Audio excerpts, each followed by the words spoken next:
Stories of the Nazgûl, Number 1, Zagar. The man who would become Zagar, the feared blade of Sauron, was born in the Second Age 1656 in the city of Andúnié upon the Isle of Númenórean. His parents, among the most devoted of the city's faithful, named their newborn child Nimruzir, elf friend. Throughout the days of his youth, Nimruzir came to love and admire the elves just as his family did, seeing them constantly in the streets and ports of Andúnié. As his father would often invite travelling elves to dine with his family, Nimruzir grew up listening to their tales and was awed by their wisdom and the long ages that so many had experienced.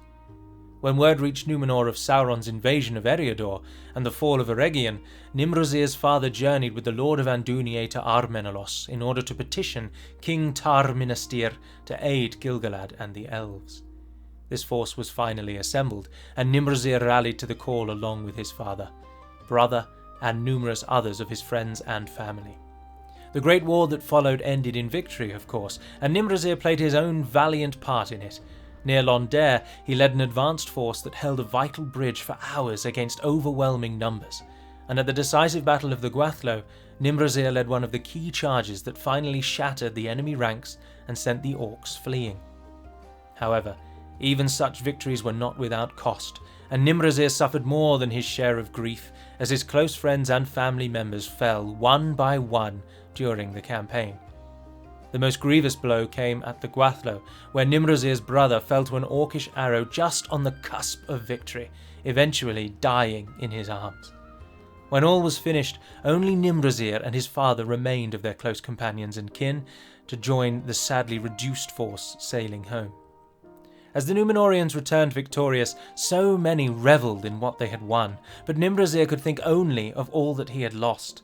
Why had his friends and his family sailed so far from home, and what had they truly gained that was worth the lives the war had ended? Nimruzir could find neither peace nor closure from these questions, but only a growing anger. In the months and years that followed, Nimruzir found he could no longer even look upon an elf without thinking of those he had lost fighting to aid them. His father noticed the change, but any efforts to confront Nimruzir led only to greater anger.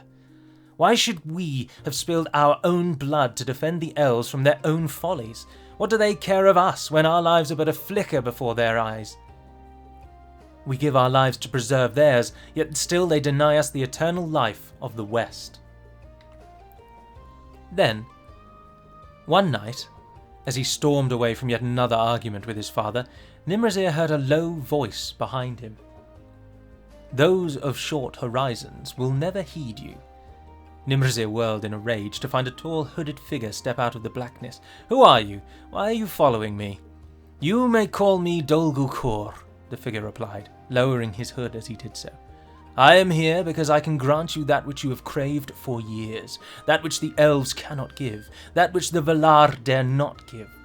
Though you are no less worthy than they, I, and I alone of the powers of this world, can grant you eternal life." Nimruzir had taken Dol Guldur at first for simply a fellow man of Númenor, but as he had spoken these astonishing words, his air had changed as well. It was though Dol Guldur had lowered the hood from not just his face, but his essence as well. The more he spoke, the more he seemed to reveal a hidden power that Nimruzir had never seen in any ordinary man, or even any elf he had encountered, until finally Dol Guldur smiled. "Take this, and claim your greatest desire," he said, holding out an open hand to reveal a ring. "Put aside the cruel gift bestowed upon all men, and accept mine instead. Merely put on this ring and live on. Live on for all the lives lost by the follies of others. Live on for all the life cruelly denied, and live on to take the eternal lives of those unworthy to possess them." Thus he tipped the ring into Nimruzir's palm, turned and vanished into the night. Nimruzir studied the ring, a simple golden circle of seemingly ordinary craft, but set with a small gem, so black that it seemed to drink in the night around it. And as he held it, Nimruzir found that the ring was not merely cold to the touch, but a wheel of ice in his palm, so bitter that it seemed almost to burn. His first reflex was to drop it, but he found that his hand seemed unable to summon the will to turn it over. At last, seemingly of their own will, his fingers slowly closed around the ring and he slipped it into a pocket. Yet for all its seeming power, Nimrozir could not forget its ominous, bone-chilling cold. Over the following weeks he kept the ring with him, but could not quite bring himself to actually wear it. Finally, one dark night, Nimrozir was sitting at his table staring at the ring laid out in front of him, when suddenly the door burst open to reveal his father.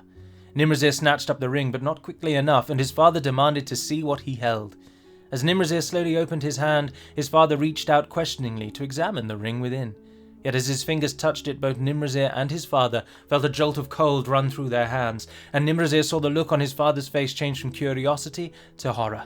"My son, I do not know where this ring came from, but it cannot be anything good. Surely this can only be the work of a great evil such as we fought in Eriador, such as our people have fought for an age. Throw it away now, or you will be lost forever." And when Nimrozir found himself hesitating, his father leapt forward to snatch the ring from him.